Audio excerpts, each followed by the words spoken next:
pickleball, volleyball, at saka table tennis. Okay. And then, why pickleball? Naghanap lang ako ng common hobby namin ng wife ko. So, nauna siya mag-pickleball, tapos sumunod ako. Ayun, eventually, na-enjoy naman, tapos okay naman yung community.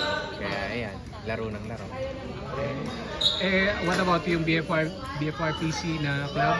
May feedback ka ba dito sa community natin tsaka sa court? Sa totoo lang, sa lahat ng nalaro ko na club sa Club, ito yung medyo masayang laruin. Bukod sa malapit, okay naman yung court, tapos okay yung system, palitan, stacking, may listahan. Yun naman. Tapos recommendation court. Sure.